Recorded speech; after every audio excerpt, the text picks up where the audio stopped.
illuminate some complex policy issues, giving different points of view equal and fair time, and making sure that we try to take the partisanship out of the debate so we get to the real issues that underlie our options as a country. Tonight's debate will focus on Afghanistan. America's been involved in Afghanistan for nearly 12 years. There's been remarkable progress in education, healthcare, women's rights, children, governance, the economy, and yet has come at a cost of hundreds of billions of dollars, thousands of lives, and the question remains, is it really sustainable? We're now committed to a transition in Afghanistan. As President Obama said, ending America's war in Afghanistan by the end of 2014. But is Afghanistan ready? And what will happen when America leaves? And on the other hand, would it really be any better if we stayed? We have 4 distinguished panelists tonight representing 4 distinct perspectives on Afghanistan and U.S. policy, and we hope that their debate helps illuminate the challenges that we still face as a country. Before introducing our moderator, allow me to introduce the man whose life and whose family has inspired the creation of this institute, a man who's dedicated his family and his career to national service, Senator John McCain. Thank you very much, Kurt. I'd like to thank Jenna Leaf, who's going to be our moderator here, and our panelists, all of whom I have had the opportunity of knowing and interacting with over a number of years. Last debate we had was on Syria, and it got to be a very spirited and engaging debate, and I anticipate this one to be as well. This issue could not be more timely. The administration is going to finalize their commitments or agreements as to troop strengths, as to missions, as to participation of our allies. There are a lot of very serious decisions that are looming, and they need to be explained and receive the support of the American people. First time I met President Karzai was in 2001 at the fall of Kabul, and he came out to Bagram where Lindsey Graham and Joe Lieberman and I are, and we've been going back every 3 or 4 times a year ever since. And we've watched it progress, and we've watched it 2 steps forward and 1 step back, and sometimes 1 step forward and 2 steps back. And we have 4 very highly qualified individuals here tonight. This debate, in my view, particularly when we're talking about the costs in American blood and treasure, is one that needs to be conducted, frankly, all over America. And I'm very pleased that we are addressing this issue, particularly in this timely fashion. And Jen, I want to thank you for your participation. I never watch Fox, so thank you very much. And thank you all for coming.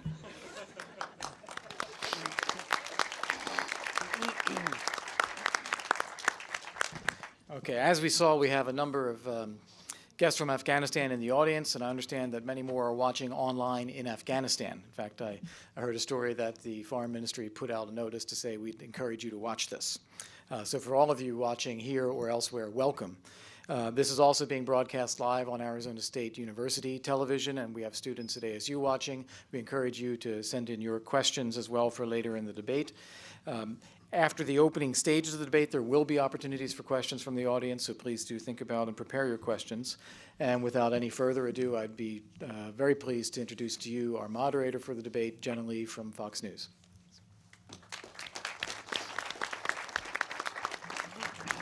Hi, everybody. Thank you so much for having me this evening. We've heard a lot about the panelists. We haven't met them yet, so I thought I would introduce them first, give a few opening remarks to start us off, and then we can get going. Sitting in the hot seat for the Kagans, I hear. This is the Kagan chair because last time there was another Kagan here, but this is Frederick Kagan. He is the director of the Critical Threats Project at the American Enterprise Institute. In 2009, he served in Kabul, Afghanistan as part of General McChrystal's strategic assessment team. He's also been back in recent years as well to conduct research for Generals David Petraeus and John Allen. So we thank him for his presence today.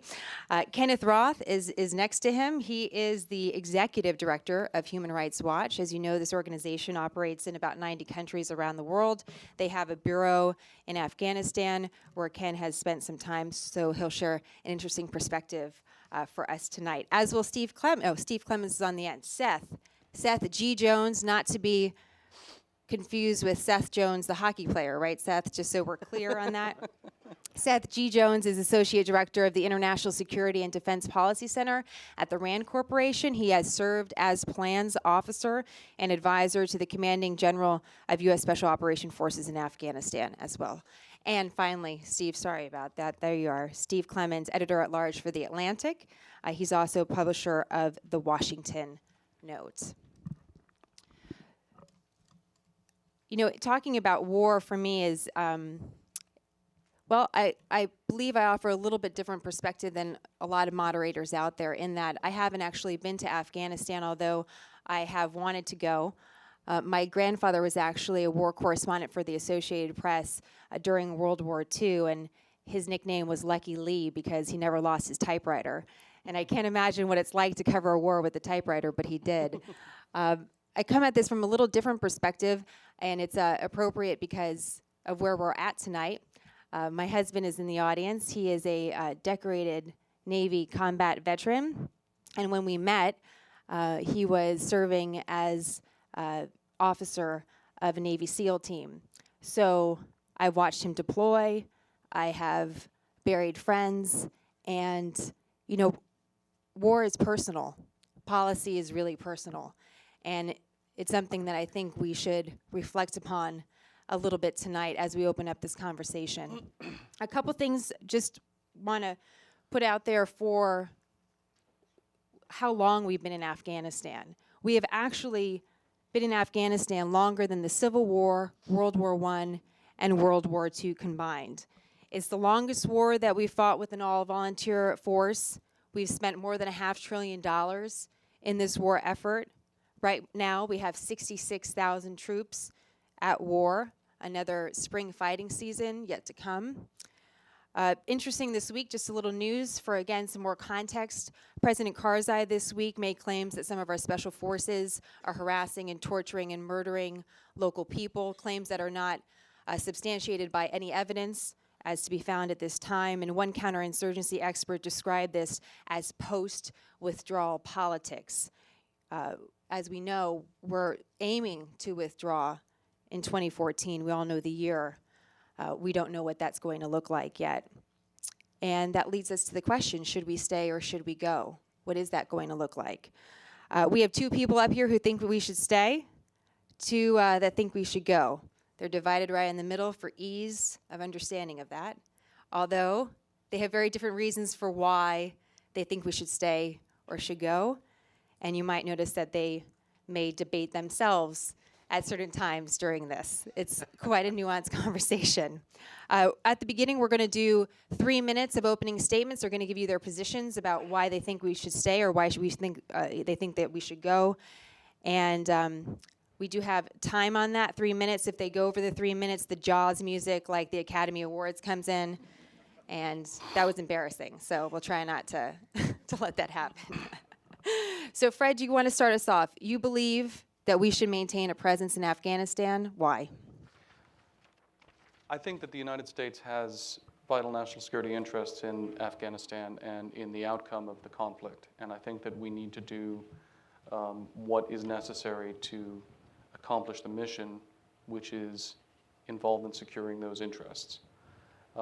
I believe that that means, therefore, that we will need to have a continued military presence in Afghanistan along the lines that the President has supported. And as we talk about the bipartisanship of this institute, I can't think of anything more bipartisan than having someone from the American Enterprise Institute sitting here and largely defending President Obama's policy in Afghanistan against someone from the Atlantic. So bipartisanship does actually exist. And it is a very nuanced conversation. It is a very complicated issue. We went into Afghanistan because it was a sanctuary for al-Qaeda, and al-Qaeda used that sanctuary to attack us. There is not now a significant al-Qaeda presence in Afghanistan. Therefore, some, including probably some of my colleagues on this panel, argue that we can and should leave. The problem is that that imagines that the current situation will persist indefinitely regardless of what we do. And my observations in Afghanistan and in Iraq and in the world generally are that things don't stay the same when you change major elements of them. And our presence in Afghanistan today is a major element. We are working to work ourselves out of a job in Afghanistan, but the Afghan security forces are not yet there. So what would happen if we withdrew our forces prematurely and the Afghan security forces were to fail, which I believe they would if we withdrew too rapidly? You would see a number of dynamics emerge. One of them, the first, would be that you would see, I think, the rapid reemergence of ethnic civil war in the country. We've seen signs of growing ethnic tension. It's remarkable that there has been so little ethnic conflict in Afghanistan over the past decade, but the seeds of ethnic conflict are there. And we have been a critical factor why there has not been ethnic conflict. I think that if it were believed that we actually were going to abandon Afghanistan quickly to its own devices, you would see renewed ethnic conflict, renewed civil war. And that, in turn, would lead to the reemergence of enormous governance vacuums and communal violence of the sort that provides safe haven and propitious environments for groups like al-Qaeda to come in again. Now, we can talk about why would al-Qaeda go back to Afghanistan. They have Pakistan, they have Yemen, they have Somalia. And the answer is because actually within the al-Qaeda ideology and the history of that movement, Afghanistan actually is central. It is incredibly important to their narrative. It's where al-Qaeda was born. It's where the only just Islamic state in the world has ever reigned from their twisted perspective. And it would be the place where al-Qaeda in its own narrative had defeated two superpowers. They would return. And we would find it very hard to deal with that. And we would not be able, in my view, to deal with it from offshore, from the Indian Ocean, from anywhere else, because of the simple logistics involved. As people compare Afghanistan to Yemen and Somalia, one of the things that strikes me is it's important to understand the difference between a landlocked country and a country that has a long maritime border. We can operate freely from the sea in Yemen and Somalia. We have to fly over several hundred miles of Pakistani territory at a minimum, or even more territory if you want to use Manas and Kyrgyzstan to operate in Afghanistan. So I do not believe that it will be possible to conduct counterterrorism operations in Afghanistan from a distance, while I do believe that we will be creating the conditions that will be propitious to the reemergence of a sanctuary for our enemies at the same time. And that's the basis of the reason why I think we need to stay. A few key reasons there. Is this on too? We're okay? I actually have props to bring up when it comes to Pakistan and the strategic importance of Afghanistan based on the point that Fred made. Steve, I have those props for you, so be ready for that. But Ken, in the meantime, you also believe that there should be a presence in Afghanistan, but you come at it from a very different angle than Fred. Tell us about that. That's correct, Jenna. I think when most people thought about the topic of this evening's debate, they thought about should the United States stay militarily in Afghanistan or not. My position is the United States should stay engaged in Afghanistan. I don't take a position on whether that engagement should be militarily or not, but I do know that political engagement is essential. Indeed, a lot of the problem is that Afghanistan has been seen from a US policy perspective too much simply as a military matter, and that has been utterly counterproductive. If you imagine yourself a Taliban commander, what would be fertile ground for the Taliban to expand in Afghanistan? It would be a massively corrupt government that is repressive, where there is no serious effort to hold troops accountable. And then, of course, you add on to that the so-called occupying power. And this is just it's a bonanza. It's exactly what you would want for Taliban expansion. The US has actually, in many ways, made that worse by initially starting off with a light footprint, which basically didn't have the capacity to address these broader political questions. It required reliance on local warlords to maintain security, which of course made it impossible for Karzai to hold them to account because these were his allies. He needed them to keep the country together. This has really been a recipe for unaccountable, abusive government. Now, I don't want to pretend there haven't been significant advances in Afghanistan. There have. If you look at the rights of women, they are dramatically better today than they were under the Taliban. There is a vibrant civil society. I was telling Jenna, I held a press conference last March in Afghanistan, and 80 TV cameras showed up to give you a sense of the vibrant press that is there. These are big advances, but they are vulnerable. To just show how vulnerable they are, look at what President Karzai did about a year ago when he basically endorsed a Shura Council view that women should go back to living in the home, requiring their husband's permission to travel, beating women was okay. This is our ally, President Karzai. And we're going to see much more of that as Karzai has to, or perceives himself as having to strike deals with conservative elements of Afghan society who do not share the U.S. so-called red lines regarding women's rights or freedom of expression or the freedom of civil society. So my view is that much more attention has to be paid to this political dimension. And I think, ironically, the departure of U.S. troops is going to open the door for more attention to that. Up until now, when the U.S. ambassador periodically met with President Karzai, items 1, 2, 3, 4, and 5 on the agenda were military matters. And we saw just this week, as Jenna alluded to, how Karzai can cause problems militarily. But with U.S. troops largely out within a year and a half, suddenly this will be the Afghan war. And there will be space on the agenda to address some of these other issues. The U.S. will have leverage. We've promised to support this Afghan military effort for the next decade. So there is significant leverage there if it is used wisely. If there is a clear plan to protect women's rights, to protect civil society, to protect the press, to demand accountability with respect to abuse of Afghan forces. And if it's clear that living up to that plan is going to be conditioned for the ongoing security assistance. So far, all there is heartfelt desire that these things happen. There isn't a plan. Indeed, when we pushed the Obama administration for that plan, we get shock and dismay. How can you distrust us? Of course we want these things. And nobody argues that they want it, but they're not doing anything about it. Indeed, the way it tends to be addressed is through technical assistance programs. They'll write a check because there's lots of money to go around. So they'll have a plan to build up civil society or a plan to build up the press or a plan to protect women's rights. And they're sort of having technical assistance training programs. They're not addressing it at the political level. And what is needed is serious, sustained pressure on the government, on Karzai and whoever comes after him, to live up to these basic elements of a democratic society that are clearly works in progress. But if we're going to avoid backsliding, it's not just the Taliban we have to worry about, it's our allies. And that's going to require much more than the military plan that so far has dominated U.S. policy. Thank you, Kenneth. Seth, you have a different perspective.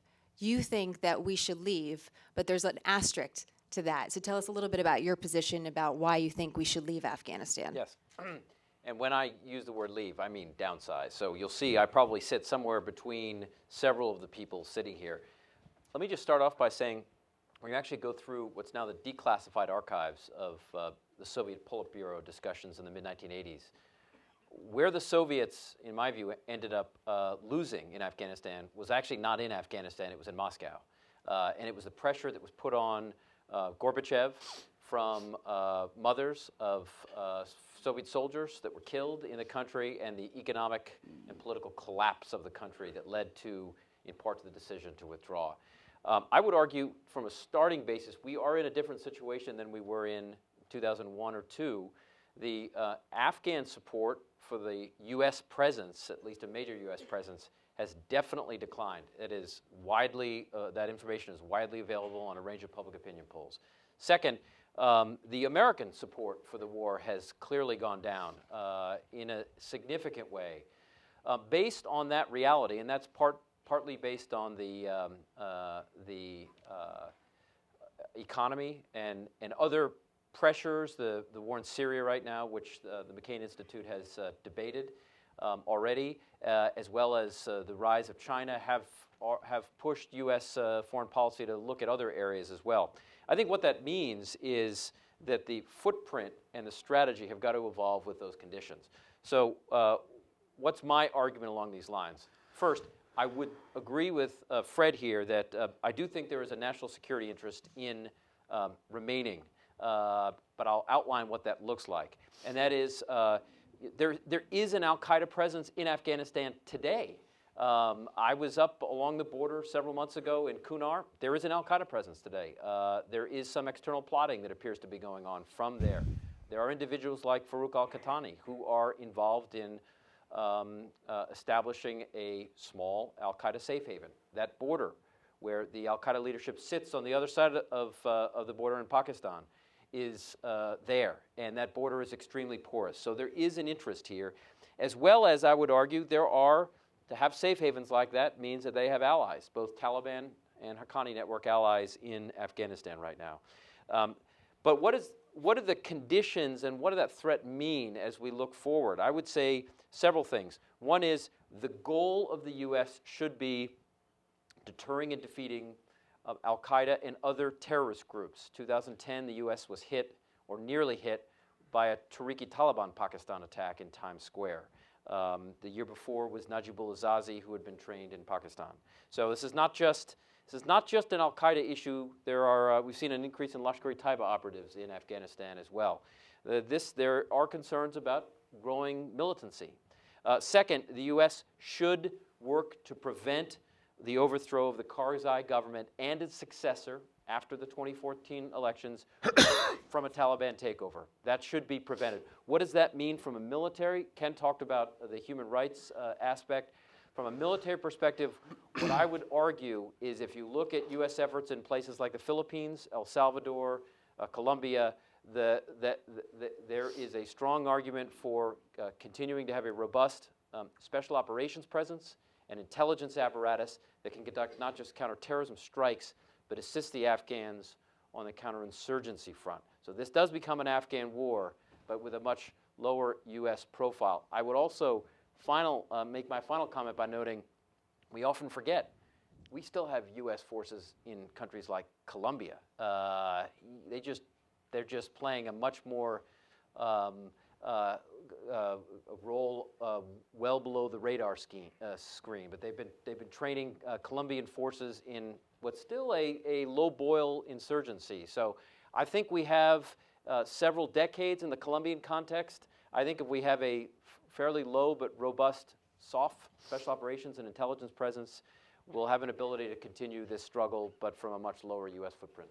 You have a number on that? I think if you look at numbers in, say, the Philippines on a per capita level, total U.S. footprint somewhere in the 7,000, 8,000 category, but soft and intelligence heavy. Thank you. Steve? Thank you very much. And I want to align my comments with John McCain that I think this is the kind of debate that should be taking place all over the United States. We've just had a presidential election in which this was a very muted topic. And I think the importance of these national security questions and where the nation places its strategic equities are vital to the country. This may be a very odd moment historically because there may be a possibility that Fred Kagan and Steve Clemons might co-write an Atlantic peace because there Let's is a not get moment ahead of agreement. ourselves, Steve. I founded. What about the rest of us? Yeah, Fred's the only one I'm sort of aligned with at the moment. What did I do wrong? To make it, when I was at the New America Foundation, I helped create, led, and co-authored the Afghanistan Study Group report, which came out a few years ago. It's one of the early reports. But what we wrote at that time is that we recommended that President Obama engaged in a decrease to 68,000 troops by then October 2011, 30,000 by July 2012. These residual force levels should be reviewed as to whether they are contributing to our broader strategic objectives by the fall of 2012, and if not, withdrawn in full over time. Step would save, X amount of dollars, et cetera. But in the report, which I associated myself with, it was never a question of a full withdrawal. We had to look at what the strategic mindset of this town and country was at that time several years ago. And my argument would be that broadly the strategic class in Washington believed we would never leave Afghanistan. That was the debate. We now have a remarkable consensus that where Ken Roth is saying, well, we may not know what type of debate. We have Fred Kagan basically saying he largely supports the administration's posture. But just 18 months ago, I would say the general consensus was a very large presence over a very long period of time, and that the White House would not have the ability to draw down. And I think this was a view shared by many generals. When you just quickly look back and when I got drawn into this, it was very interesting to listen to some of the testimony that came along later. When Richard Lugar asked General Petraeus about the relevance of Afghanistan and America's commitment to Afghanistan to other broader strategic objectives in the region, Petraeus said, that's not my job. My job is to make Afghanistan succeed, to make sure that U.S. forces there succeed and we can check off that box, not to look at the broader strategic questions. I think the broader strategic questions of what Afghanistan has meant to the United States are very, very important. We were spending $120 billion a year in a country with $14 billion of GDP. As we deployed more and more troops in Afghanistan, we saw the designated enemy increase in numbers of troops. And to a certain degree, this was a in my view, a self-defeating policy. And as we got deeper and deeper, two interesting things happened when you began looking at how Iran was posturing itself and how China was posturing itself. And they saw us tied down, militarily overstretched, beleaguered, and unable to do things elsewhere. And so from a strategic perspective, I've always had the view that while Afghanistan was a vital mission that we should have done after 9/11, chasing those that caused such harm in New York and Washington, that was absolutely right. But there was a point at which the mission of this, like so many missions abroad, became state building, became human rights, many of them laudable goals. But in my view, using the Pentagon to achieve those objectives where things went wrong. I worked at the New America Foundation with Steve Call, Peter Bergen, with whom I have great respect, but view this differently. And I asked him at the time, I said, we haven't done what Senator McCain did, which is to go talk to the American public about the strategic costs and consequences of this over a period of time. And anyone looking at those budget figures would know that we were raising expectations in Afghanistan. I have friends that work in Afghan ministries who are translators. So one of them happens to be married into a tribal family, and he is regularly subjected to threats from his own family members if he were to go back. He's trying desperately to get out of that country to save his life. There are expectations set that I do feel exactly what Ken does and that we have a moral responsibility that's very hard to sustain given the fact that we created a contract with the Afghans that we would stay for a long time. But strategically, what really matters in my book is, are we influencing Iran's behavior? Are we influencing China's behavior? I'll just close with a bit of I don't mean to make it a joke, but it is a joke. There was a time when I was in China's Ministry of Foreign Affairs in their policy planning staff, and I said, will you please tell me what your grand strategy is, China? I would love to see it. He says, we really don't need one as long as you Americans are distracted in small Middle Eastern countries. And it wasn't meant as a joke, but it does raise the broader question of weeds in forest or trees in forest, and being able to look at the broader question of how do you position America's strategic assets in a way that enables us to be the shaper in the international system, as opposed to getting dragged down where American power is crimped and controlled, where Afghanistan, if it had gone better, might have been a point of leverage. But it began looking at a place that became a suck for American power, not a leverage point for American power. So if you could, would you pull everybody out tomorrow? No. Why? I've never held that position because I believe, as we wrote in the Afghanistan report then, that you need to use other elements of statecraft, draw them in, and we have a presence there today, so you need to draw down responsibly. If we left tomorrow, the Kabul government would be overthrown. You would create a vacuum of power immediately. You need to do what you can to try and hold the semblance so that the other wheels can come on and take care of themselves. I've always advocated a very modest troop presence to prevent a coup or to prevent the overthrow of the Kabul government. But at the same time, we see that's happening today in Afghanistan, is the rest of the country is going to be hard to deal with. You're going to have a rise of the Taliban in certain areas. You're going to have a rise of warlordism in other parts. We're going to strike deals with those warlords. The Pakistanis are going to strike. It's a very interesting problem when essentially you're at war inside a country with the allies of Pakistan that we're sometimes allied with and sometimes at war with. So it's a very complex beast in which, when you look at India, you look at Pakistan, you look at China, you look at Iran, that all of them saw benefits to us being bogged down in Afghanistan. And that's why I've raised many of the questions about the large military footprint strategy that we had. So to prevent too friendly of a partnership between you and Fred, I'd like you to rebut to Steve and tell him why he's wrong and why you believe that we should have a troop presence there that should look more like South Korea rather than what we're talking about, which would be a withdrawal of troops to a 6,000-7,000 level with what Seth says, or maybe almost complete lack of military presence and more attention on other parts of the world, like Steve says. What do you think? I'd be happy to. Go ahead. To do that, and Steve, there's no risk that we'll be co-authoring that article anytime soon. And I also want to make it clear that I am not a supporter of President Obama's policy. I find myself in the weird position of defending, as you pointed out, any presence in Afghanistan which the president is trying to maintain in a circumstance where the overwhelming desire is to have no presence in Afghanistan. Right. But as Senator McCain has said many, many times, and I've always fully agreed with it, that setting timelines in war is an extremely foolish undertaking. And the truth of the matter is that this conversation is premature. And it is premature because we're talking about what are we going to need 2 full fighting seasons hence. And I don't feel confident enough in my crystal ball to be able to say with any confidence what we're going to need. And I think it's actually incredible folly on the part of this administration to be making this decision at this point. This is not the time to be making this decision, but very well, we are where we are. And it's the we are where we are that I really want to focus on here. Look, I would love to have no American troops in Afghanistan. There is a belief out there among some people that there is a desire on the part of the American military and military-industrial establishment to be in Afghanistan. Having spent 15 months of my life in Afghanistan, I have no desire to be in Afghanistan or to have my friends there, let alone have them die. The issue is what is required to accomplish the conditions that we all seem to be agreeing need to be accomplished. And the problem is that what I'm hearing from Seth and what I'm hearing from Steve are conditions about what the American traffic will bear. And I'm not prepared to argue about that. I don't know what the American traffic will bear because that's not my area of expertise. What I know is that there are certain base requirements to do anything in Afghanistan that are based on physical realities and military realities and realities on the ground. And what I know is that if you want to have a special forces presence somewhere, you have to have a base. The base has to be secured. That requires a certain number of troops. They need to have certain kinds of equipment. They need to have certain kinds of logistics. They need to be able to move around. If you want to be training Afghans, you need to have a whole other set of capabilities that go into this. And I've looked at this in detail. I've sat in on the planning exercises. I know Seth has also. But the reality is, I would love to be able to do this with 3,000 or 4,000 troops, as some people in the White House have suggested they'd like to do. I'd also like to look like Harrison Ford.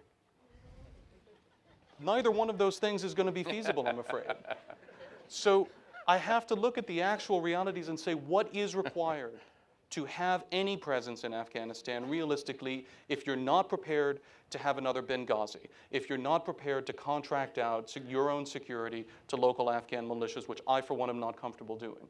And when you start to look at that, you find that the number that Seth put out, 6,000, 7,000, is the minimum that you can really have, in my view, and have 1, maybe 2 bases in Afghanistan. You can't secure more than that because this isn't Colombia. The situation is not the same. The threat environment is not the same. The enemy is not the same, and their capabilities are not the same. So if we're going to protect the troops that we put there and the diplomats and the OGA personnel that we put there, you are looking at a minimum requirement of 10,000 to 15,000 just to be there at all. And if you want to be doing training, which the president says he wants to be doing train, advise, and assist, you rapidly get up to requirements in 25,000, 30,000 troop level if you just look at the realities on the ground. Steve, if we don't do what Fred says we should do, are we repeating the mistakes of the Soviet Union, which Seth has referenced? If we do not change, if we do not leave a presence there, then are we just repeating the mistakes that we've already seen play out in that country? We run the risk of it, and I certainly don't advocate running back to an abandonment of Afghanistan.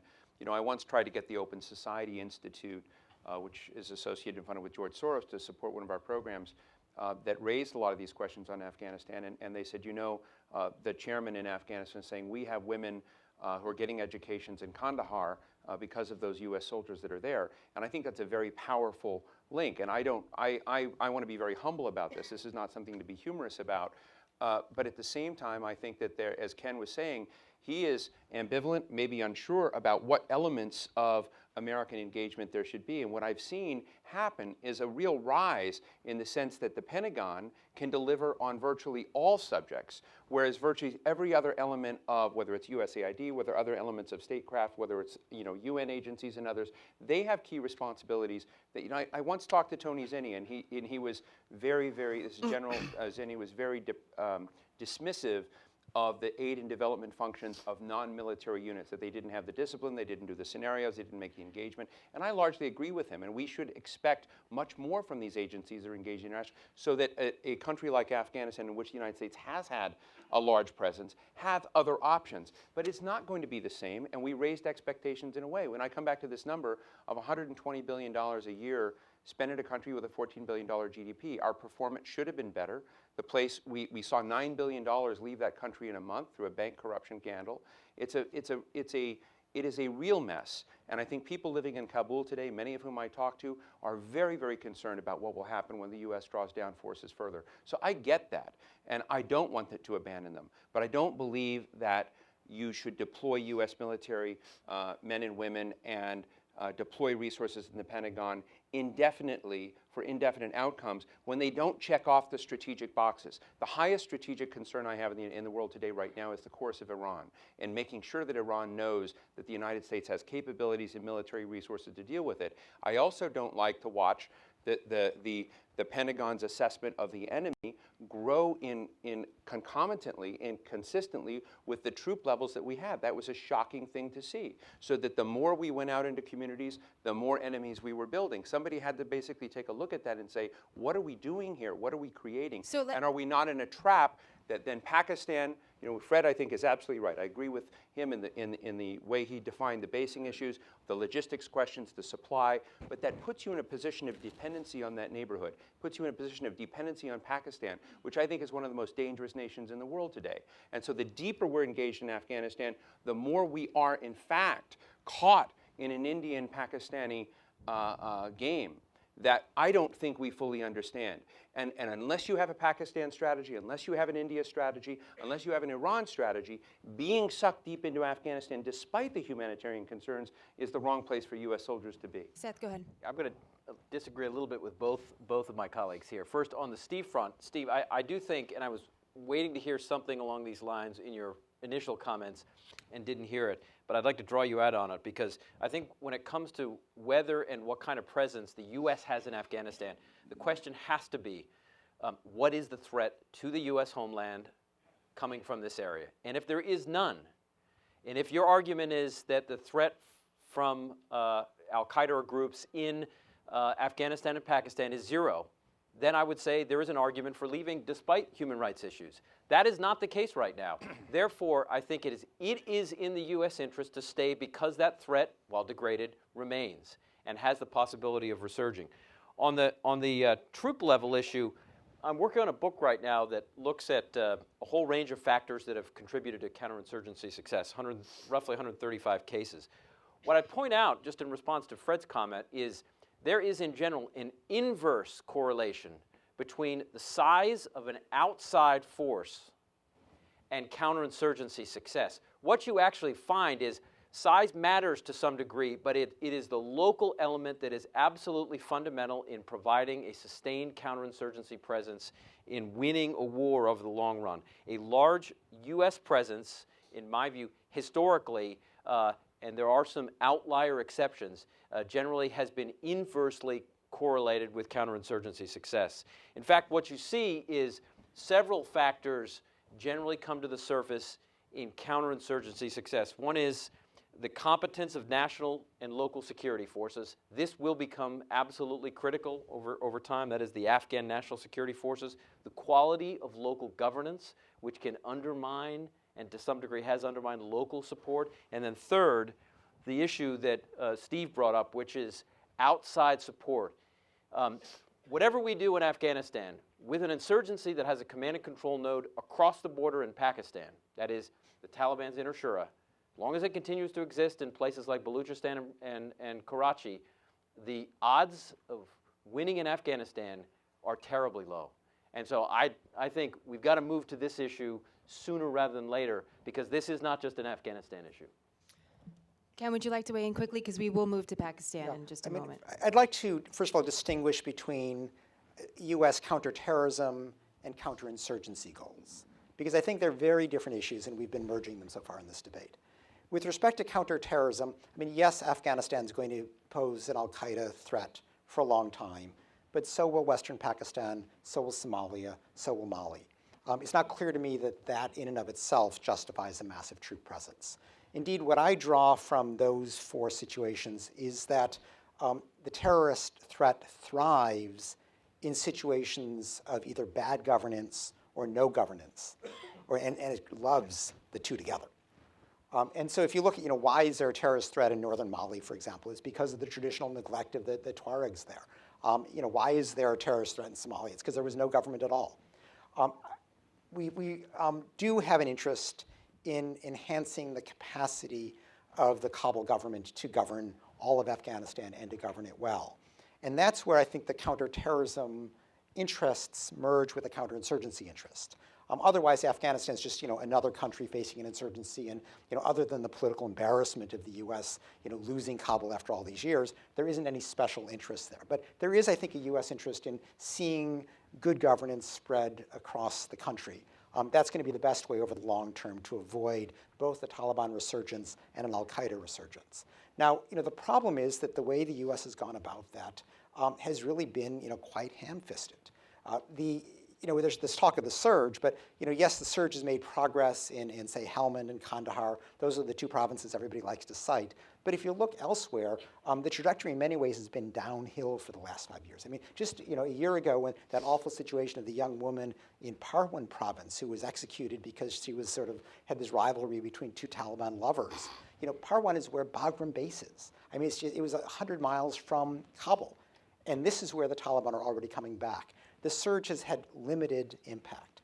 Instead, what is going on is increasingly the U.S. has allowed Afghanistan to pursue a military strategy which has very little regard for the rights of Afghan people. We're promoting these Afghan local police, which is basically, arming villagers and asking them, please, don't engage in personal vendettas, which is obviously what happens. U.S. efforts to, there's been no serious effort to achieve an ombudsman who would hold abusive forces accountable. The U.S. did make a modest effort to achieve some kind of anti-corruption commission, but instead of having one with prosecutorial authority, it can simply monitor and report. On and on and on. The political effort to achieve the rule of law, to make sure that Afghan forces are subject to the rule of law, that you don't generate the kind of resentment on which the Taliban and al-Qaeda will thrive, it's just failed. But what I happens if they completely don't agree. want that? What happens if the local people don't want that either? Well, this is where I think a serious political strategy is necessary. I mean, Karzai doesn't terribly have an interest in these things because he is clinging to power by making alliances with the thugs. And the U.S. has allowed him to do that because we've been so eager to get his cooperation on military matters that we've kind of given him the store in the political realm. That has got to change. I don't think the military is the way to do this. The military is a disaster for running civilian programs. I also don't think this traditional State Department approach of just throwing money at training programs is the way to go either.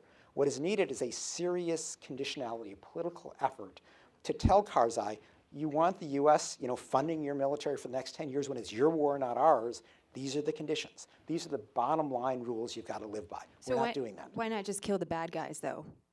Excuse me? Why not just kill the bad guys? You can't kill your way to good governance. You can't kill your way to a government that the Afghan people want to support. You've got to provide them something. We have to a degree. There's better life for women. There's better education. There is the press. There is civil society. But at the same time, they see local troops running around completely unaccountable. And that is what turns them against the government. That's what hands them over to the Taliban. So we are naive if we can think we can just kill all the bad guys. That will never happen. You've got to build a government that the Afghan people want. And that is not necessarily what Karzai wants right now. He just wants to stay in power. We're going to take some questions from the audience in just a moment. I'm just going to move quickly here to Pakistan before we do that, because it's something that all of you have mentioned. And this is where the props come in. Steve, I got this for you. Oh, great. This is, I keep a couple magazines The in Ally my from office. Hell by Jeff Goldberg. That's right. This is The Atlantic. It's from December 2011. The Ally from Hell. It's a great article. I keep it in my That's the office. watered-down version. Really? Yeah. I'd love to see the original if you ever get the chance. But you've all mentioned Pakistan as one of the reasons, Fred, that we should stay in Afghanistan. So it gives us the logistics to actually reach these tribal areas where the greatest threat to our national security is. The question is then, why not declare war on Pakistan?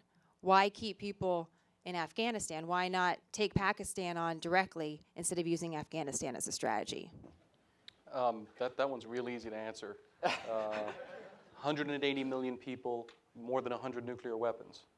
But then, are we ever going to get the people there that we're so concerned about? Well, if you want to talk about Pakistan, and I think it's worth talking about Pakistan, it's very important not to subordinate Pakistan either simply to Afghanistan or simply to al-Qaeda. Look, it is a huge problem that Pakistan, which does have more than 100 nuclear weapons and so forth, and the largest, densest concentration of violent Islamists and al-Qaeda affiliates anywhere in the world, is an incredibly badly governed state. And is not, in fact, moving in any positive direction from the standpoint of government. It's not even clear that its economy will remain functional or viable, and its leadership lacks the will to do anything about that. So is it a bigger threat to our national security than Afghanistan? It is in some respects, it is a bigger threat. But here I'm going to say I refuse to be drawn into the trap of seeing every problem as a nail because we have a hammer. I can say that Pakistan is a bigger long-term threat than Afghanistan is in some respects without seeing an obvious military corollary to that, because I don't think it's a problem that's going to be solved by applying military force. Steve, what do you think about this? Because if, to Fred's point, we need to keep people in Afghanistan so we can reach these areas. We're not going to declare a war on Afghanistan. Well, I mean, on Pakistan. like I said, What do I what do we approach do? this with some humility, and also seeing with Senator McCain, who I know has different views. My view is that those troops and soldiers in Afghanistan, I support the missions, the counterterrorism missions going on after either resurgent al-Qaeda or I don't believe in conflating al-Qaeda and the Taliban. Those are two different arenas. But one element in this article that Jeff Goldberg wrote, which is very important to consider, is that it was revealed in there, and it may have been more broadly known, is that on the nuclear warheads that there were key components that weren't mated, and so that they were held separately. As technology has moved on, that's no longer the case. We had out at the Aspen Institute this year President Musharraf, and also Michael Mullen and others, and what the concern of the group that was talking is that technology is driving these things so that the pieces aren't necessarily unmated anymore, and so that the vulnerability of Pakistan's nuclear arsenal is rising with the technological sophistication of the systems. This is very important to consider because I don't know, and it wasn't revealed at Aspen, what their plans are. We keep hearing from U.S. generals that they have confidence in this, but my sense from having been there with seeing a fight between Mike Mullen and Musharraf about some things that happened is I think there are real levels of concern that are growing. I also heard President Musharraf, who put Kayani in power, say, I guess I really didn't know that guy as well. And there were elements then about the Pakistani support for the insurgents inside Afghanistan that attacked the U.S. Embassy complex and other facilities in Kabul. Again, we had lots of intelligence by this. This was being denied inside. I look at Pakistan as a very, very tough knot. They look at Afghanistan as their strategic depth in an ongoing war and fight at the throat of India. And India, for the talk about Lashkar-e-Taiba, I think everything Seth said is right, but India has its versions of Lashkar-e-Taiba. And so you can listen to the former president of Pakistan view, in a way, not in front of cameras, that Lashkar-e-Taiba is a natural response to the assaults they feel they're sustaining from India. We saw many people, innocent people, killed and slaughtered in Mumbai in one of the most horrific public displays of terrorism in cameras. But that was looked at by many Pakistanis as being a fully legitimate operation, and Indians look at their own. This is a level of nastiness and two nations, nuclear nations, at each other's throats. But you think our presence in Afghanistan is stoking that? We draw ourselves in to be put in a position of extortion of these powers, and that's the problem I have. By presence, our presence there. What's that? That we're stoking that by our presence in Afghanistan? I don't think we're stoking it. I think we're not affecting it because we don't have a strategic approach to really broadly dealing with those issues. There's an interesting piece by Hussein Haqqani that came out today, the ambassador from Pakistan and the United States, that was held under house arrest and left, said we need to realize that Pakistan is never going to have major shared interests with us, is not going to be our friend, and will make smarter choices if we begin realizing that and trying to create an illusion of closeness with Pakistan.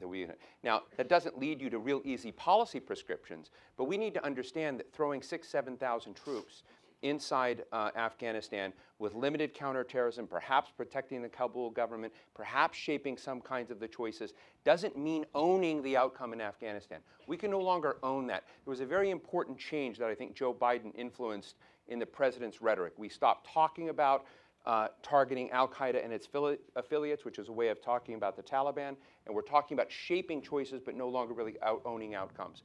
And I think that is important because it then sends messages to Iran. We now have more resources and attention for you. We have other capacity that's not tied down. And that's where I think the strategic equities of the United States should be. Why don't you want Shindand Air Base if you're worried about influencing Iranian policy? You can have an air base 50 kilometers away from the Iranian border. Why wouldn't you want that? Well, I haven't said I didn't want to withdraw all the troops out there, but I don't believe that in itself is necessarily a protected base, nor do I think it's protected inside the Afghan situation. And I worry about the blowback that essentially comes back from the presence that's established inside Afghanistan, which we haven't discussed. I think there's a large, I think Seth raised this, we're not wanted. We're seeing ourselves pushed out of key provinces in Afghanistan. We're not wanted as much. Yeah. Well, I think that base is Can I push back on one comment which ties this issue to Pakistan that Ken raised earlier? The counterterrorism, counterinsurgency issue, I think are more conflated and actually are tied together more than most people, and he argued, and it's in this sense. One is there are terrorist groups that are and will continue to target the U.S. homeland from this area. I'd point to Zazi and Shahzad, the Times Square bombers, two somewhat recent examples. Right. But based even on my last trip to Afghanistan in the Northeast, you cannot have an al-Qaeda presence without having local Taliban, not just other, Taliban allies at the district and the provincial level. Therefore, for the counterterrorism campaign to succeed over the long run, the Afghan government cannot be overthrown by a Taliban regime that has elements of it, at least, that are willing to provide sanctuary to the kinds of groups that are targeting the U.S. homeland. That's why those two are more tied together than some people would like them to be, because the argument I hear from some places is that we should focus on the terrorism mission and not the insurgency. I don't think over the long run you can disassociate those two, despite the fact that this administration badly wants a political settlement and a Taliban that disassociates itself from al-Qaeda. I don't see that happening, certainly not at a mid and a lower level in some areas. One other point, and why does this matter on Pakistan? Because both this administration and the previous one finished, at least the last one, both its terms, this one its first 4 years, and did not succeed in undermining the Taliban, or for that matter, in a major way, the Haqqani sanctuary. Why not? Nobody wanted to take on the Baluchistan-Karachi problem. Why not? Too politically sensitive. We have had no success in targeting the Taliban senior leadership, which is not located in Afghanistan. It's in Pakistan. So why should men continue to die when our leaders are not brave enough to take on a politically sensitive topic? I think that's a good why question. he's on my No, side but of the it's aisle. not. But I think it's important to stress, so it's not politically sensitive, it's militarily sensitive. In other words, so long as there's a large military footprint in Afghanistan, you've got to worry about Pakistan as a route to resupply the troops, because otherwise you're stuck with Islam Karimov in Uzbekistan. Actually, so there is a situation of dependence. On top of that, when there is this massive U.S. military presence in Afghanistan, it leads the U.S. to do what it's been doing, which is to treat Pakistan as if it's governed by the military and the ISI. And Zardari, who we all understand is corrupt and a bit of a buffoon, but is nonetheless the civilian president, he's a sideshow. And so we actually end up reinforcing this military dominance of Pakistan. And of course, it's the military, it's not the civilian government, that is building up and tolerating the militants in Pakistan, partly as their anti-India strategy, partly as their ability to kind of influence their backyard in Afghanistan. But I think that as a more political strategy is pursued in Afghanistan, it opens the door to a more balanced approach to Pakistan, where we stop privileging the military and the ISI. I know you want to get to questions, No, it's but okay. look, first of all, I think we're all violently agreeing on one point that I want to bring out, which is neither the previous administration nor this administration has had a coherent political strategy for dealing with Afghanistan let alone for dealing with Afghanistan and the region. And it has not generally had a coherent and intelligent aid strategy. We have wasted huge amounts of money. We've done enormous damage. I was one of the a very vocal proponent of all of the various counter-corruption measures that got going in ISAF headquarters because we saw the damage that was being done by throwing money at the problem, which was seen as a solution, and it clearly is part of the problem. So getting to the issue of cost, among other things, we would be doing better with less in many respects, especially on the aid side, the way we've been doing it. But look, we need a political strategy. There is no question. We need a political strategy, and negotiate with the Taliban is not a political strategy. It's an exit strategy, and a bad one. Because the deal that needs to be made in Afghanistan is not a deal with the Taliban. It's a deal among the core power brokers and key ethnicities within that country on a government that everyone can live with. And that is the one thing we have not been trying hard to do over the last 8 years on the whole, with a number of exceptions. So What should, we've been trying should, to do should, is broker- should troops die, though, to Yeah. prevent a civil war in Afghanistan if that's the risk? The issue is, no, troops should die to protect American interests, and that's what we're trying to do. The question is how. And I agree with the points that are made up here that you cannot, and especially violently agree with Seth's point about the impossibility of distinguishing between counterinsurgency and counterterrorism for all of the reasons that he laid out. You have to have some kind of governance. There has to be some element of state building if this is going to work. The question is to do that well instead of doing it badly. But the point I want to make is, it is not and should not be an either or. Well, now we need to stop doing military stuff so that we can have a political strategy. One could, in theory, with all the resources of the American government, have both at the same time. And I would submit that that's what we should have been doing and what we need to do. And one last factual point, we have allowed ourselves to be captive of Islamabad much more than is in fact necessary from a logistical standpoint. Most of the time that I spent in Afghanistan, Pakistan had kept the ground locks closed. And we were, in fact, supplying without going through Pakistan. We're flying over Pakistan, but the truth is they're not really going to be able We to stop lost them ice cream, doing by the way, in headquarters. I know, but we got it back as soon as we possibly could, Seth. We worked that out. If I could say, just first of all, on the question of, obviously in Afghanistan, counterinsurgency and counterterrorism are very closely linked. But I think it's important to distinguish them conceptually because the U.S. ultimate interest is counterterrorism. Counterinsurgency is a subsidiary interest. You say we should be able to do both the military and the political. In principle, that's true. In reality, there's not room for both. There's just not the bandwidth. When the ambassador goes in to talk to Karzai, all he talks about is the military stuff. And when you ask them, will you bring up the political stuff? They say, oh, they don't listen to us, or there's sovereignty questions. There's a gazillion excuses, and it never happens. So I do think that the military has gotten in the way of a political strategy that would be more effective. I'm sorry. I think our ambassadors talk with Karzai about a lot of things, and I have to take issue with the characterization that you put out earlier that no one's made any effort on any of these issues. The truth is, a lot of effort has been made to hold Afghan security forces accountable, to get anti-corruption efforts going, to get the Afghans to go along with that. A lot of it's been made by the military. Some of it's been made by a succession of ambassadors. It has not, on the whole, been backed from Washington. Why not? Because it's been seen as state building by an administration that wants to get the hell out of there. And the problem is that what I really can't see is a strategy that focuses on doing something meaningful with Afghan politics by an administration or by a people whose fundamental approach is we just need to leave. Right now, that's our set. But if I may, Fred, and I know we want to move as well, but I just want to, I respect you saying, when John McCain was advocating, I think, for 40,000 troops in the surge as opposed to the 30,000 that the president committed, I think I've got that about right.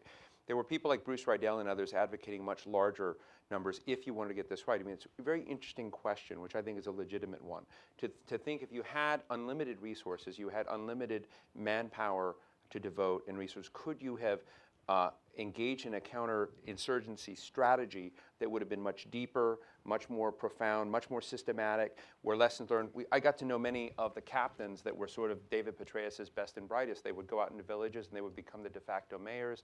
They would make sure that women were getting educated. They would try to deal with the governance issue. They would work with the intelligence communities to track and sort of look who the bad folks were, the good folks. When they left, these are Petraeus's people coming back and say that they had a real problem in handover to the next person that came came in and took over that person's role, and that so much of that institutional memory and infrastructure of knowledge and connectivity in those communities was lost. So the problem is that this is America's longest war, that we're well into this at a point, and this has been a debate I've had occasionally in a friendly way with people like Max Boot and Bill Kristol, who share a lot of these views. But I said, have you had the strategic discussion with the American public? Have you convinced them that this is really a vital national security issue? Because I have legitimate questions about concerns for Iran, about looking militarily overstretched. When I look at the United States without assigning blame to anyone, and I look at an era where we look militarily overstretched, what's the consequence of that? Your allies don't count on you as much. They begin making other bets in the world. They won't depend on the United States to be there when they're as much. We had an economic crisis in this country which really undermined America's economic leadership, the ability to tell other economies how to organize themselves. We had, for a variety of reasons, issues in Bagram and Guantanamo and others that I think Ken's people worked on a lot, that raised a lot of the moral questions and became recruiting techniques for many of those who wanted to do harms to Americans and Europeans and others that are opposed. So when you look at these I would call moral, economic, and military deficits that the United States simultaneously showed, that then makes the Afghanistan and what you're doing there so much more important, both in terms of the weight and consequence of it, and it makes you ask, is that the best place for America to get its strategic echo effect, the best place to leverage its power, or has it become a trap? And I think that's a legitimate question to pose. I wish we had this debate at the McCain Institute 5, 6, 7 years ago. I wish we'd begin to drill down into the question of, do we have an efficacious way of turning these communities around and getting things right? And we didn't do that. So now we have the problem of where we are today, and it would be nice to go back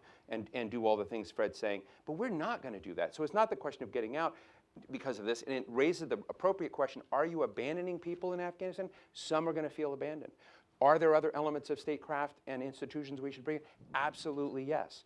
Do we need to repurpose the Pentagon in this and somehow hover or find other ways to go on with an important mission so that the worst atrocities don't happen in Afghanistan? Probably, but the idea of a large scale deployment of men and women and a large footprint in another country, that time is probably over because of our failure to get these other issues right. And we have to be cognizant that it's been our failure to get those other issues right that's led to this point. I'd like A to lot of why we haven't gotten it right is because, as Fred Sure. said, we have focused on nation building as a military exercise, Right. and it's not. If we had focused on nation building as a political exercise, one, it would have been much more palatable. You wouldn't have had the pushback from the Pentagon. Two, it would have been more effective.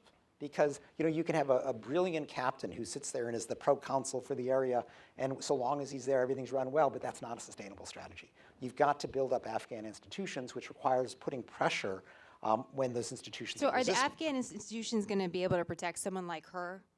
Do you think that is that No.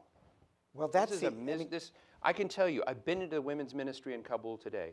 It's one of the most embarrassing, horrible things because they have no resources. They've been promised resources from the various Friends of Afghanistan donor committees. They're not given the money. There's no support inside that government. These are really heroic women inside Kabul trying to change the circumstances, and they get nothing inside their own government. Miserable circumstances. We're not paying any attention to this it. is where the and US so the answer is This is where they're you'd not say going this to be is the- protected. This is exactly what the U.S. can be funding, and others are putting this massive money in. Make sure a significant amount goes to the women's shelters. It goes to the women's And ministry. you think it'll be used the right way? Yes, there is. I actually have quite a bit of faith in the very embattled NGO sector in Afghanistan.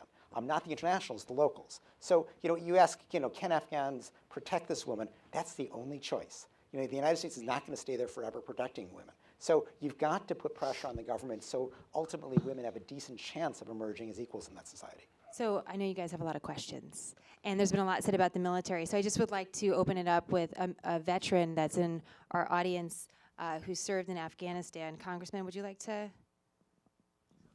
have a question or a comment? This is Congressman Cotton. You could introduce yourself with whatever resume you'd like. Hi, I'm Congressman Cotton. And served in Iraq and Afghanistan. Yes, I was in the Army for 5 years in Iraq in 06 and Afghanistan in 08 and 09 on a provincial reconstruction team. Quick question about our allies. What do you think we need from NATO going forward? What can we expect, and what difference will it make to our strategic decisions? Who would like to take that on? Seth, you want to? Sure, I'll start. I think, at least from a training perspective,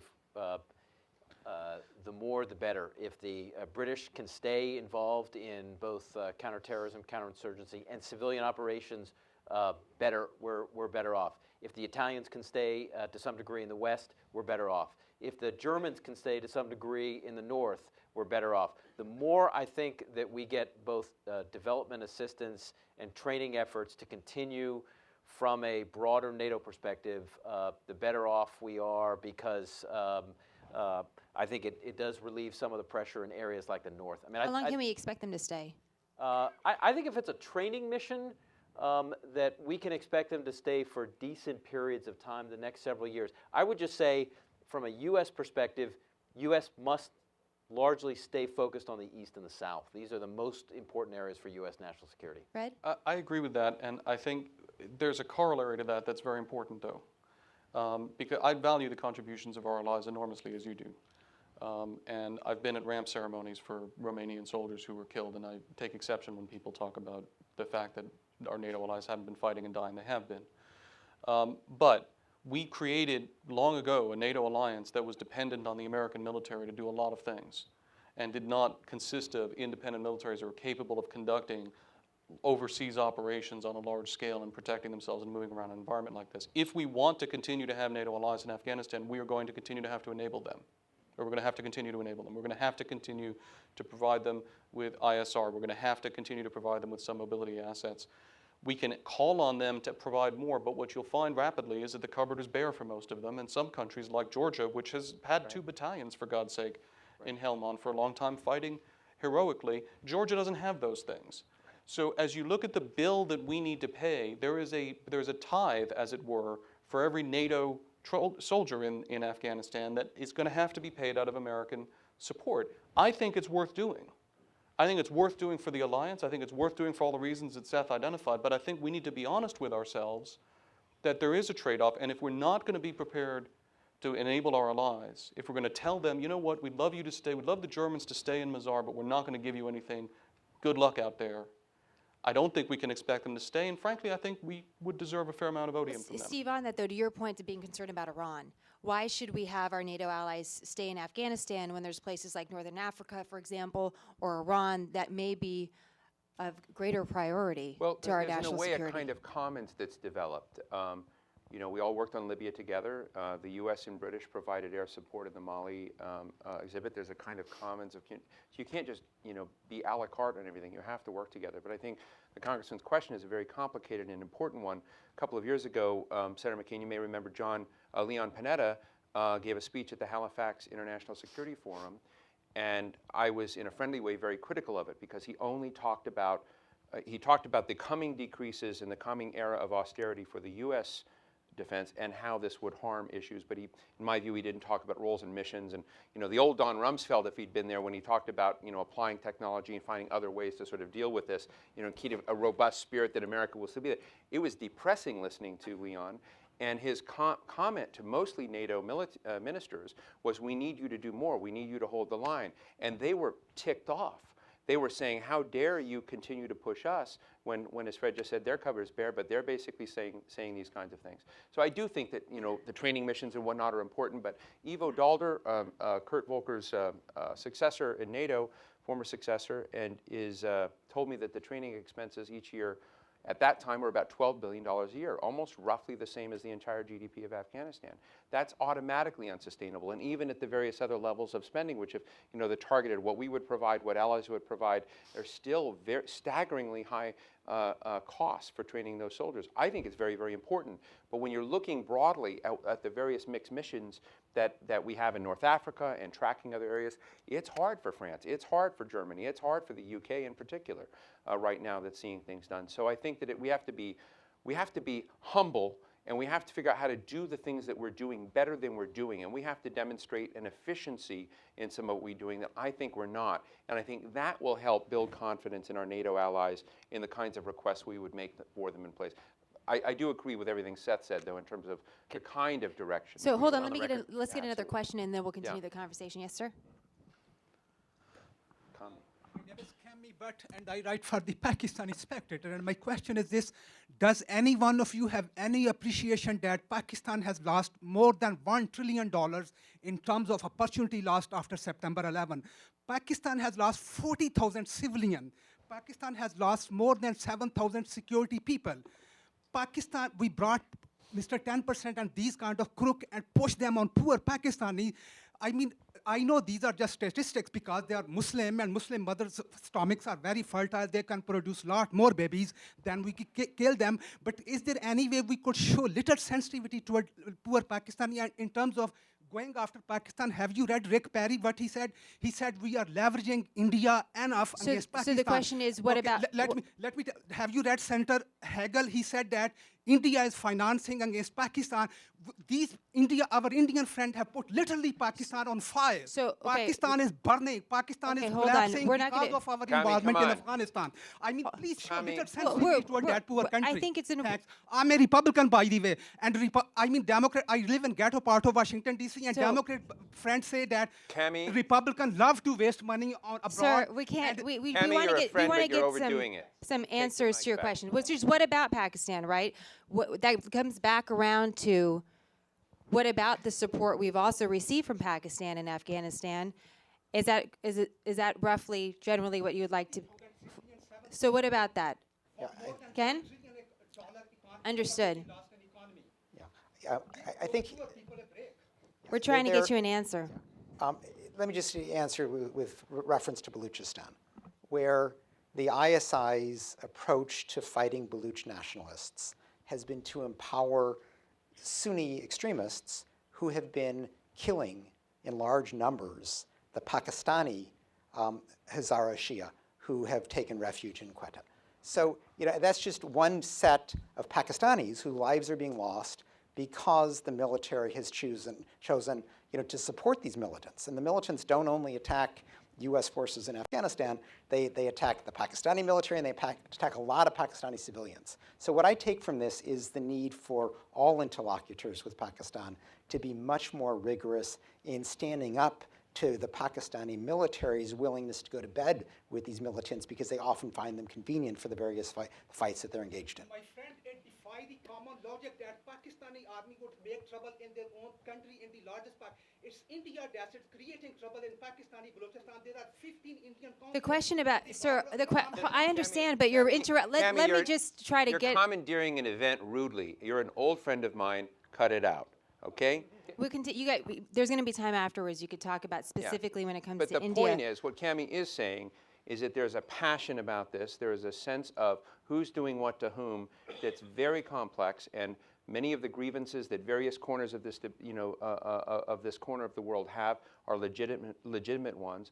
The United States and its allies are out there trying and have been trying to create a frame through many.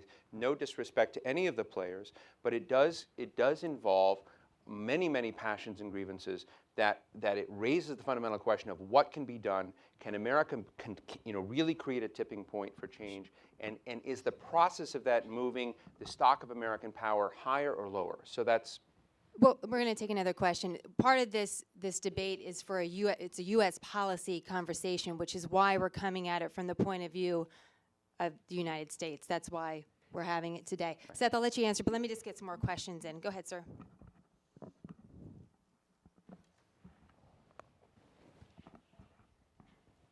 Hi, Doug Brooks. I'm in the Afghan American Chamber of Commerce. Contractors have been there for almost over a decade now, and we've trained up essentially a whole generation of Afghans. They're English-speaking, they're Western-oriented, they're very supportive of what's been going on. But on my last visit, most of them are looking to get out. They don't see a future with the current government in Afghanistan. Looking to leave the country permanently? Looking to leave as the U.S. pulls out, as NATO leaves. Is there anything, these are the people that we need over there if we're going to see the changes stick. Is there any way we can do, is there anything that you would suggest to help them to stay?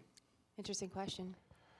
I mean, this is, again, one of these horrible issues, because if you want Afghanistan to succeed and to come around, you want as much of that talent to stick as possible. At the same time, I fear, particularly for women, particularly for smart women. Also in Iraq, what we saw there were that professionals, academics, doctors, those with finance were often kidnapped. There's a whole other element of crime going on in these countries that has nothing to do with the Taliban. It has to do basically with, kidnapping people for money and disrupting lives, and a lot of the killing has to do with that. But in my view, what's really been odd, and I'd love to hear somebody to tell me I'm wrong, is that for this level of engagement, for this amount of time, I don't see the Harriet Tubman project. I don't see us ferreting out the best minds in that country and moving them into Europe and the United States. I see great talent in the ministries that I've been over, and I get these appeals to get out of the country. They can't get out of the country, or they're fearful for their lives. And so there's another element that I think where the United States has been a bit derelict, which is dealing with the fact that those that have been part of the modernity experiment nonetheless have to feel like they're not entirely trapped. There's got to be a pathway in and a pathway out. There's got to be going back and forth. And I just worry that that infrastructure is not there. And I was going to say, not in a facetious way, when we're asked what our NATO allies could do, another element is non-military. It's basically to create these people-to-people, particularly people-out exchanges of people that I'm going into the Rockefeller Foundation archives recently. During World War II, the Rockefeller Foundation put a lot of money into identifying places where the Nazis had gone in. They were killing people left and right, and really targeting the intellectuals in various areas. And Rockefeller Foundation spent a lot of money very much getting people out. I'm writing about it for the 100th anniversary. I feel that that's not something that we're not doing in many of the countries that are in these nightmare scenarios, and we should be doing that. Sir, you had a follow-up question on that, so sure. My name is Ayub Khaurin. I work for the Voice of America Afghanistan Service. So we broadcast to the 30 million Afghans who will be watching our show tomorrow. Great. There is a lot from an Afghan perspective, the whole debate was very interesting, and thanks for providing the opportunity to talk about Afghanistan and this. The word premature, I heard from Mr. Kagan, who said that the debate is a little premature. I would say it's too late. It's not premature. We are less than 2 years. By the end of 2014, the engagement or the military engagement is over, and the Afghans at least, they are talking about how many troops would remain after 2014. They're not talking about any more of the military, what's going on right now. The two topics that are that's prevalent, or that all the talk shows or the debate is debated in Afghanistan are how many U.S. troops would remain after 2014, and for what reasons, which is also a good question. I heard also, again, I think it was Mr. Kagan, that for greater U.S. interests in Afghanistan, I think if that's a dangerous one from an Afghan. Many Afghans would not want that. Ed Karzai has been trying to assure the neighboring countries, Iran and Pakistan and Central Asia, and even China and India, that the U.S. would be committed to only Afghan mission in Afghanistan. So my question is, zero yes, troops there? Is that what the troops, and how many after 2014, and for to clarify purpose? on the mission after 2014. That's a good question, Fred, because with the speculation amongst the public, if there's no direct information about why we're there after 2014, it will lead to a lot of questions raised about what we're doing. And because you're an advocate of troops there, what do you think about that? No, absolutely, and Tashakar, it's an excellent question, and I'm glad that you brought that up and gave me an opportunity to address it. The United States sends troops abroad to serve the interests of the United States of America. That's why any country uses military force rationally. Sometimes we also do it for humanitarian reasons, but that's not what's driving us, I think, primarily in this case. It is essential that our purposes be meshed with the interests of the Afghan people in a fundamental way if we're going to continue to have troops there. And that's always a requirement anywhere that you're going to have a foreign military presence. The people among whom that presence persists have to feel that that presence is serving their interests as well in some way.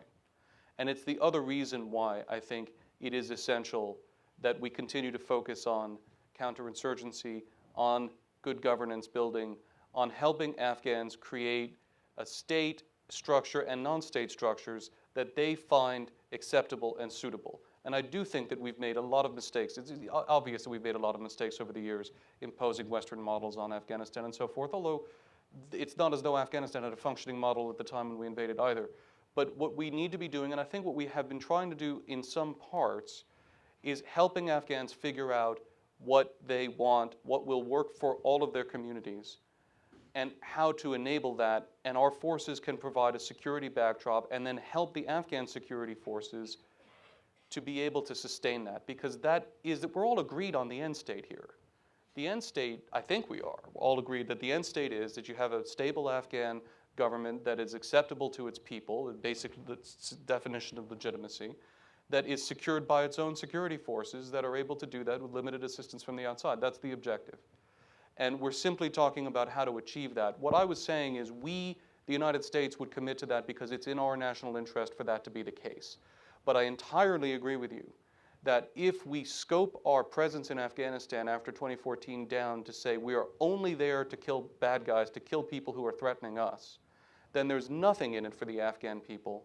And I actually don't think that it will be sustainable. And I think that that's a fast road to zero in reality. A lot of this discussion has assumed that post-2014, there's going to be a war without end, and we're kind of debating how much of that is going to be with U.S. troops versus Afghan troops. But let me put forward another scenario, which is that there's going to be a peace agreement of some sort. And how do we, not ensure, but how do we promote the possibility that that peace agreement is better rather than worse? And I think there are a couple of things that could be done. I mean, one is... Better for us or better for Afghanistan? Well, I actually think they're pretty similar. But one thing would be to be much clearer about the U.S. red lines. So, and again, the U.S. has influence because of the massive aid that is being promised. So, when the U.S. says, oh, women's rights is a red line, we're going to insist that any Taliban who comes into the peace agreement abide by the Afghan constitution, that's ridiculous. That's like saying nothing. So there has to be much clearer red lines with respect to basic rights issues. I also think that there has to be a greater insistence on transparency, because ultimately I have the greatest faith in the Afghan people in terms of shaping a peace plan that would ultimately be decent. But when the peace negotiations take place secretly, people have no idea what's going on, and they suddenly wake up and hear that, Karzai's offering the Justice Ministry and the Chief Justiceship to the Taliban, which was a report that Al Jazeera came out with this week. Who knows if that's true? Because there's zero transparency. If there was transparency, you would get an outpouring of rejectionism, I suspect, from the Afghan people, and we have a much greater likelihood of having a positive peace agreement, if one's possible, with the Taliban, rather than just having Karzai cut a deal in the back room, which will be a disaster. I have a final question, ma'am. Thank you. My name is Frances Harden, not representing anybody except myself. I wanted to just address this issue of women's issues because I served in Afghanistan on a USAID project for most of 2011. I was communications director on our project, but one of the things that was in my portfolio was gender mainstreaming, which really meant including Afghan women as much as we could. I have met on several occasions with the Minister of Women's Affairs and her deputies, and we were working through this system of women's gardens that exist in Afghanistan. It's true the better ones are in the bigger cities. But our effort there was to establish training programs for Afghan women. There are quite a few, not tons, but quite a few Afghan women who are in business. We were working on training programs. I organized a training program, a 3-day seminar in Kandahar, Mazar-e Sharif, for business women, improving their skills. It was oversubscribed. We had to turn people away. There was a hunger for this kind of thing. And then one final personal note, it's true we can't protect women there very easily. I have in my home at this moment, she landed in my lap 3 weeks ago, a young Afghan woman who worked for me. She's 23. Her life has been threatened because she and her family were working with Afghan women trying to, in their village in Parwan, teaching them reading and writing and computer skills and sorts of things that you can work at home. I mean, there's a recognition of trying to get women to be able to work, but in a traditional way, or at least through the home. Anyway, so my young friend is here now. Tomorrow I'm taking her to a lawyer. We're going to try and start the asylum process. So the question is? There wasn't a question. It was a comment to Yeah, the comment you. over there Okay. that there wasn't much being done for women. We have a long way to go, even with this government. I mean, I was in Afghanistan to address an issue of the criminalization of running away from home for women when they're fleeing, forced marriage or domestic violence. And that's a crime in Afghanistan. It's not in the penal code. It's not in Sharia. They just made it up, but they enforce it. And this, when I would meet with the Chief Justice or meet with the Attorney General, it was twisting arms to get them to even say we won't pursue these crimes or give us a list of people and we'll release them. And we have enormous work to be done with this government on these basic issues, let alone what might come later. But this is not something that the U.S. or our allies are putting adequate, real political muscle into. And we should be using conditionality behind this massive promise of aid to get these things done. Can I just do one contending point there? It is really terrific that we're having this discussion. And I know that Fred Kagan and Seth and all of you are going to stay in this for a long time. But when the Obama administration came in, the way to be at the top of the foreign policy national security pyramid was to have your stake in the Afghanistan pie. And if you looked at Jim Jones, Carl Eikenberry, Richard Holbrooke, David Petraeus, it was like the old Cold War. You had to be a Sovietologist or a weapons expert. And that's how you were king of the crop. And Afghanistan, no one wants to be involved in Afghanistan now except Fred. Like, Seth, you're moving on to other things. But my point is that there is now there's an institutional distraction where this topic is looked at as toxic for careers, toxic for deployments. It is increasingly becoming a forgotten issue. I think it is vital. So that's the environment we're walking into. And I have been asking myself this question of how could we have gotten it right or different? And I'm in the ideas business. So, and I listen to aid. I listen to what the problems of cutting aid or not being able to spend the amount we were there, a very, very kind of earnest, what can we do to them approach. If you go back in history, what we did in Japan, John Foster Dulles was so worried about Japan falling back into a China-centric direction that he took, Japan's markets and Japan's economic success, and it was successful at one point, is not entirely by getting prices right. It was wedged deeply in the U.S. economy. That you had preferential trade, preferential economic deals. We built Japan in part because we wanted it to be our strong ally. And I have found this very odd that we've adopted a country that we don't want to really be close to. And I've been waiting for the massive trade preferences that you would give.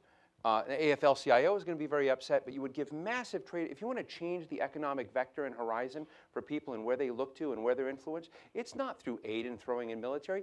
It's by giving them economic opportunities, by selling things to us, and by creating and owning that and creating. I agree with that. That has not been done after 11 years. You guys are on the same side. You're supposed to. I know. You're I'm on sorry. this I'm side. sorry. You're on I that agree other here. side. I just want to say there are other ways I know to there's do it. so many questions, and I American history apologize gives for us not an getting example. to them all right now. But we're just going to have some closing statements, and then you're all going to have some opportunities to mingle afterwards and talk to all of these guys. But we'll kind of go back around to where we started, which is that policy is personal. It is personal. What we say here has a dramatic effect on lives of people all over the world, not only in Afghanistan, but also our own men and women that are serving over there. And a big question about should we stay or should we go is whether or not what we stay for or what we leave is worth dying for. This is very serious, this policy. It's not just a question of diplomacy or, counterinsurgency or counterterrorism. It's really about lives. So as we just close here, a brief statement from you all.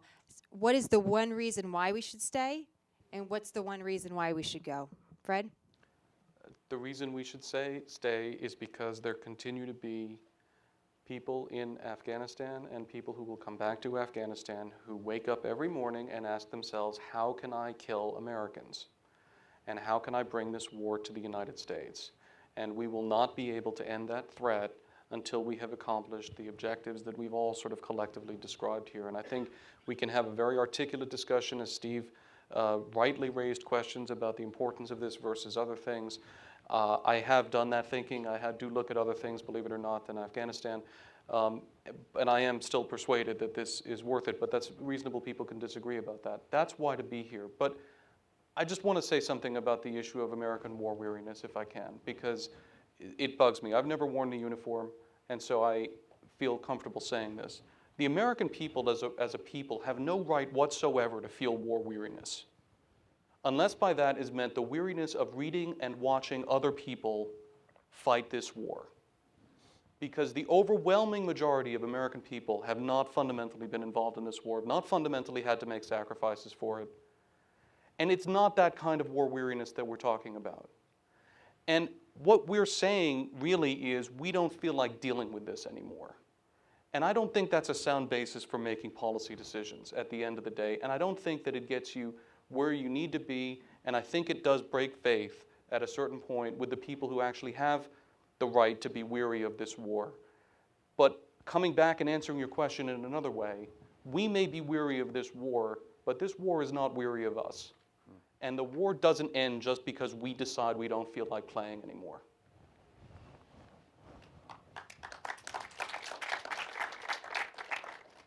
Yeah. Well, whether we should be weary of this war, the American people are weary of this war, so I'm going to start from the assumption that the U.S. is leaving militarily. And I'm going to look at it rather from the perspective, what's best for the Afghan people? How do we prevent a Taliban retakeover? And that is a real question. There is a military strategy that has to be part of that. But as I've been saying, a military strategy alone will not work. Indeed, it could be counterproductive. I think a lot of the current military strategy is counterproductive. And so we have to seize this opportunity. The fact that the U.S. is not going to be as preoccupied with force protection. It's not going to be as embarrassed by defeats as it has been for a decade, to reorient the way that the United States engages with the Afghan government. We have the economic leverage to do it right. We have to change the political strategy and have a real strategy that, frankly, has not been articulated. When we press the State Department on this, when we press the White House, we get kind of broad statements of concern, heartfelt statements of concern, but not a real plan, and certainly not the communication of real conditions for the future to whatever Afghan government emerges after the elections there, so that they are likely to be set on a political course that has a greater chance of success than the current one. I think this is pretty straightforward. As long as there are threats to the U.S. homeland coming from this region, we cannot leave entirely. It is counterproductive to U.S. national security, period, exclamation point. There are common interests with the Afghans. Let me just conclude with one other remark, which unfortunately we did not get into. Probably the most significant event over the next 12 months will not be the fighting, or not just be the fighting, or not just be the settlement discussions. It's the elections next year in Afghanistan. Much will hinge on what happens over the next 12 months, who gets elected, what sort of representation we have, what sort of support we have among Afghans. So again, to support Ken's political comment earlier in the discussion and to highlight one that hasn't come, watch this election process. It is very important for the future of this country. I just say finally, America can't afford a whack-a-mole strategy in dealing with threats, that the al-Qaeda threat is metastasized in other parts of the world, that we have the dangers of real nuclear proliferation, of the movement and proliferation of other WMD materials. We have the rise of potential peers in nations like with China that don't see the world like the United States does. There are a lot of issues. If you go back to September 10th, 2001 and look at what we were spending on just defense, not other stuff, to make Americans feel safe, and you look over time and account for inflation, the bin Laden effect just in DoD spending is $2.7 trillion above that baseline. That's about 6 million sustained jobs if you were to be reckless and look at what would happen. It's an awful lot of money.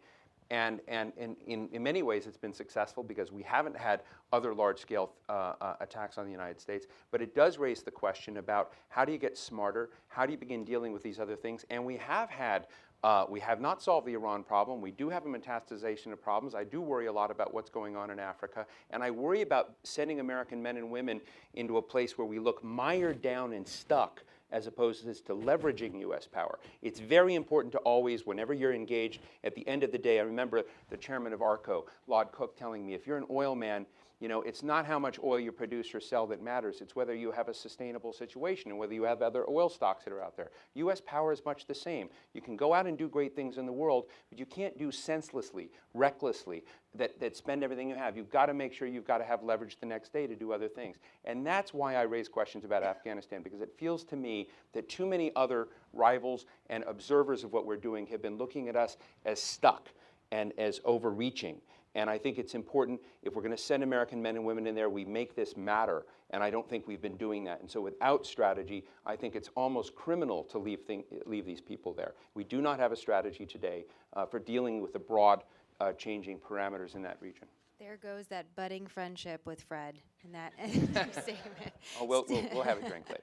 Steve, Seth, Ken, Fred, thank you very much. I know there's going to be a lot of questions. Kurt.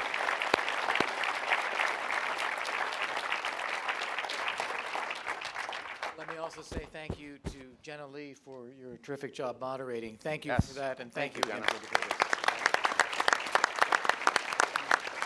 It is hard to draw a conclusion after a debate such as this, but I will try to draw one, which is whatever we do, the consequences are very, very serious for the people of Afghanistan, for the region, including Pakistan, for our own security, for the broader strategic issues in the North Africa or elsewhere. We can't drift passively along and hope it's going to be okay. We have to be serious about a strategy. That's what we're aiming to get at through this debate series. Thank you all for coming. Our next one will be April 17th on the subject of Iran. Thank you. Thank you. That was